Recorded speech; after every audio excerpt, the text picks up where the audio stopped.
Hello, good morning. Welcome back to my channel. আজকে preposition থেকে নতুন একটি পর্ব নিয়ে চলে আসলাম। তো চলুন পর্বটি শুরু করা যাক।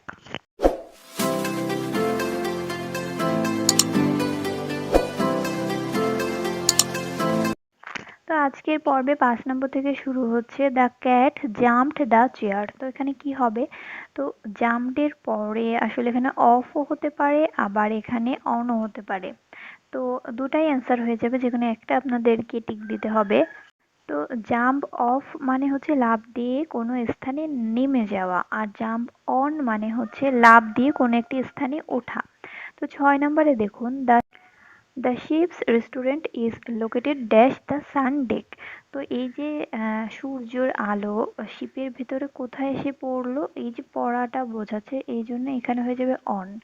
অন দ্য সান ডেক, অর্থাৎ এই যে জাহাজের কাঠামোর উপরে অথবা ভিতরে যে কোনো একটি জায়গায় এসে তার তলের উপর এই যে সূর্যের আলো পড়লো, এই জন্য এখানে অন দ্য সান ডেক হয়ে যাচ্ছে। 7 নম্বরে রয়েছে it is natural in every man to wish in distinction. তো এখানে উইশ ফর হয়ে যাবে, কেননা এটার মানে হচ্ছে বিশেষ একটা কিছু আকাঙ্ক্ষা করা বা পাওয়া, এরকম আর কি বোঝাচ্ছে। তো এখানে শ্রেষ্ঠত্বের আকাঙ্ক্ষা করা প্রত্যেকটি মানুষের একটি স্বাভাবিক বিষয়। এই যে ডিস্টিংশন পাওয়া তো সবারই একটি ভাগ্যের বিষয়গত বা সবাই চায়। তো এখানে উইশ ফর হয়ে যাচ্ছে। 8 নম্বরে রয়েছে the paper are to be prepared dash a month. তো এখানে to be prepared within a month, যে এক সপ্তাহের মধ্যেই পেপারটা প্রস্তুত হয়ে যাবে বা এক মাসের মধ্যেই পেপারটা প্রস্তুত হয়ে যাবে, এই জন্যই বলা হয়েছে উইদিন এ মান্থ। 9 নম্বরে রয়েছে nature has given us an abundant wealth dash the from of forest. তো এই যে প্রকৃতি আমাদের বন রূপে কিন্তু অনেক সম্পদ দিয়ে গেছে। তো এটাই বলা হচ্ছে এখানে যে নেচার হ্যাজ গিভেন আস, যে নেচার আমাদের অনেক কিছুই দিয়ে গেছে, অ্যান অ্যাবান্ডেন্ট ওয়েলথ, প্রচুর সম্পদ দিয়ে গেছে।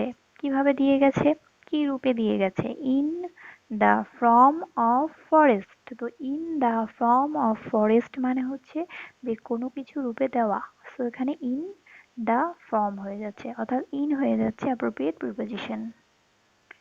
10 নম্বরে রয়েছে many modern medicines are derived dash plant and animal.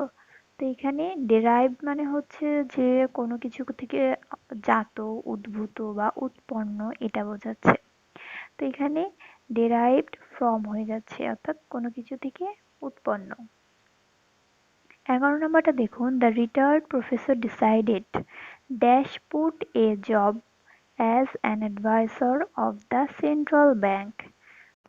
তো এখানে কোশ্চেনে একটু ভুল আছে, এখানে ড্যাশ হবে তিনটায়, অর্থাৎ ডিসাইডেড এর পরে হবে to, decided to put in, তারপরে আরেকটা ড্যাশ হবে for a job as an advisor of the central bank.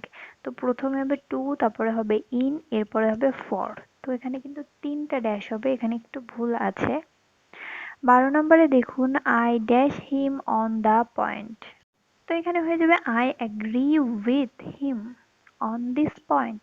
তো অ্যাগ্রি উইথ মানে হচ্ছে কারোর সাথে একমত হওয়া। 13 নম্বরে রয়েছে give an example pertinent dash the case. তো এখানে হয়ে যাবে গিভ অ্যান এক্সাম্পল পার্টিনেন্ট কি টু দ্য কেস। এটার মানে হচ্ছে কোনো কিছুর সাথে একটি খাপ খাওয়ানো বা প্রাসঙ্গিক বা যেটা সাথে যেটা যাচ্ছে, এটা বোঝায় যে পার্টিনেন্ট টু। এরপর 14 নম্বরে দেখুন, এ গুড জাজ never jump dash the conclusion.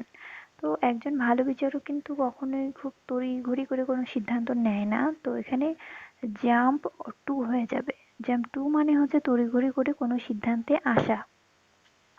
15 নম্বরে রয়েছে the mother was anxious dash the safety of her son. তো অ্যাংশিয়াস অ্যাবাউট হয়ে যাচ্ছে, কেননা অ্যাংশিয়াস অ্যাবাউট মানে হচ্ছে কোনো একটা কিছু নিয়ে খুব চিন্তিত থাকা। তো মা তার সন্তানদের নিরাপত্তার জন্য চিন্তিত থাকে, তো এই জন্য এখানে অ্যাবাউট হয়ে যাচ্ছে। এরপরে 16 নম্বরে যেটি রয়েছে, it is dangerous to intrude dash the enemy's camp. তো এখানে ইন্ট্রুড এর পরে অন হয়ে যাবে, এটার মানে হচ্ছে জোর করে প্রবেশ করা। তো এখানে ইনটু এর পরিবর্তে অন বেশি ব্যবহৃত হয়। এখানে ইনটুও হয় আবার অনও হয়, অর্থাৎ ইনট্রুড ইনটুও হয়ে যাবে আবার অনও হয়ে যাবে। কিন্তু দুইটা যদি থাকে তাহলে অনটা ইউজ করা বেশি ভালো। যে শত্রুদের ক্যাম্পে অনধিকার প্রবেশ করা বিপজ্জনক। It is dangerous to intrude on the enemy's camp. তো 17 নম্বরে রয়েছে it is not always easy to sympathise dash and unfortunate man, যে অভাগা ব্যক্তিকে সমবেদনা মানে প্রদান করা সবসময় সহজ হয় না। তো এখানে সিম্প্যাথিস উইথ বলতে হবে, কেননা সিম্প্যাথিস উইথ মানে হচ্ছে কারো প্রতি সহানুভূতিশীল হওয়া। It is not always easy to sympathise with an unfortunate man. এরপরে 18 নম্বরে যেটি রয়েছে যে we are at a disadvantage dash, এরপরে রয়েছে that we did not have a very good knowledge of the language the other were using.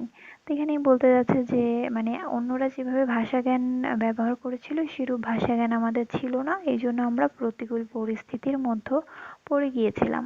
তো we are at a disadvantage in, যে আমরা ডিসঅ্যাডভান্টেজের মধ্যে পড়ে গিয়েছিলাম, সো ডিসঅ্যাডভান্টেজ ইন। ওকে, এরপরে দেখুন 19 নাম্বারে technology has developed dash great speed. তো এখানে ডেভেলপড অ্যাড হয়ে যাচ্ছে, কেননা এটার মানে হচ্ছে অ্যাট গ্রেট স্পিড মানে হচ্ছে দ্রুত গতিতে। 20 নাম্বারে রয়েছে voting took place peacefully dash most of the country.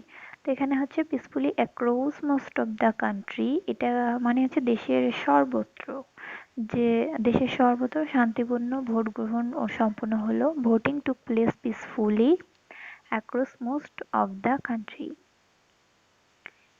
সর্বশেষ নাম্বার 21 নম্বরে রয়েছে I had no difficulty to find their house although they had said that people often did. এটার মানে কি, তাদের বাড়ি খুঁজে পেতে আমার কোনো সমস্যা হয়নি, কিন্তু তারা বলতো যে মানুষ সমস্যায় পড়ে। তো এখানে টু ফাইন্ড রয়েছে, এখানে আসলে রাইট ফ্রম আ ভার্বটা কি হবে সেটা জানতে চেয়েছে। তো এখানে হবে ইন ফাইন্ডিং, কারণ এখানে ডিফিকাল্টি রয়েছে, ডিফিকাল্টি তারপরে হচ্ছে ইন, তারপর ভার্বের আইএনজি যোগ হয়। ঠিক আছে, যে I had no difficulty to finding their house, so এখানে ফাইন্ড হয় না, I have no difficulty to finding এটাই হয়। তো আজকের মতন পর্বটি এখানেই শেষ করা হচ্ছে। যদি ভালো লেগে থাকে তো লাইক কমেন্ট অ্যান্ড সাবস্ক্রাইব করতে একদমই ভুলবেন না। ধন্যবাদ।